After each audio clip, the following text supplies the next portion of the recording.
Passionnés de volley de course au large, bonjour. Et bienvenue dans ce nouvel épisode d'Actu Large, l'émission où je résume l'actualité de course au large tous les vendredis à 18h. Aujourd'hui, dans un premier temps, on va parler de la solitaire du Figaro qui part dimanche de Caen. Et ensuite, on va parler d'un super duo pour la prochaine Transat Jacques Vabre. C'est encore un petit Actu Large, je sais, il n'y a pas beaucoup d'actualité en ce moment, mais la semaine prochaine, il y en aura un peu plus, notamment avec la solitaire du Figaro. Du coup, je vous rappelle que si vous voulez rien louper des prochaines vidéos, n'hésitez pas à vous abonner et à activer la petite cloche de notification. Et si vous voulez me retrouver en live sur Twitch, je suis en live tous les jours sauf les jours indiqués dans le planning qui est en post communauté sur YouTube ou sur mon Discord. Le lien du Discord est en description de la vidéo. Et le lien de la chaîne Twitch est aussi en description de la vidéo. Et du coup, on commence tout de suite avec la solitaire du Figaro. C'est dimanche de Caen que s'élance la solitaire du Figaro pour la première étape en direction de Kinsale en Irlande, en passant par les îles Saint-Marcouf, puis l'île de Wight, au choix par le large ou le Solent. Ils devront ensuite passer par la Jument des Hauts du côté de Bréa, avant d'aller chercher le Fastnet pour finir à Kinsale. Une super étape avec plein de choix stratégiques à faire, des passages à niveau et des zones piégeuses.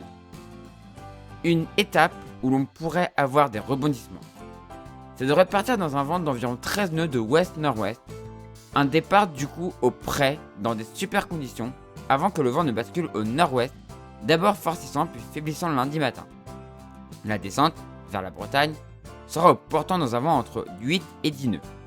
La suite, ce sera un vent qui repasse à l'ouest-nord-ouest, après avoir traversé une zone de transition où le vent sera à l'ouest.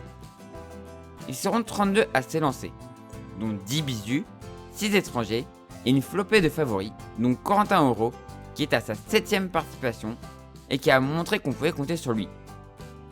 On suivra aussi Elodie Bonafous, qui, avec son projet Vendée Globe, est surmotivé et a déjà montré tout son talent. Attention aussi à Philippe Hart, qui m'a beaucoup étonné sur le tour voile, même si c'était en équipage, on pourrait avoir une bonne surprise. Louise Béréard sera aussi à surveiller, tout comme Gaston Morvan et Charlotte Yven.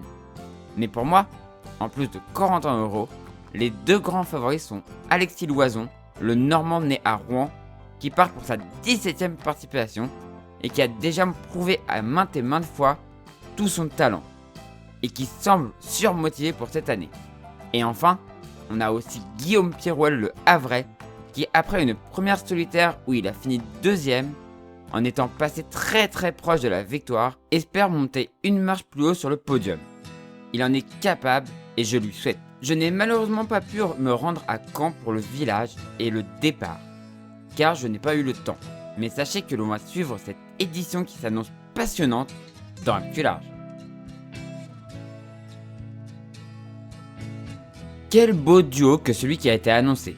On a appris que Violette d'Orange s'associait à Damien Guillou sur la Transat Jacques Vabre et que Damien devenait en plus le boat captain du bateau.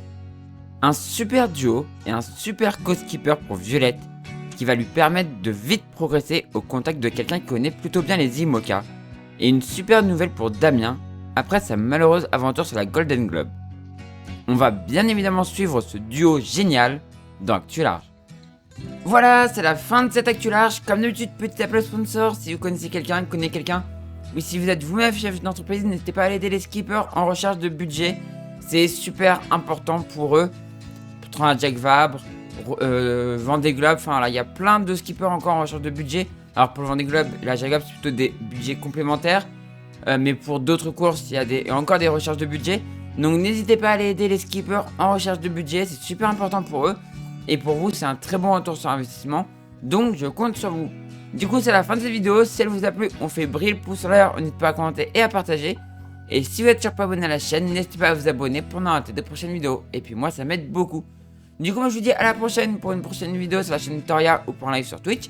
Et du coup ciao tout le monde, ciao.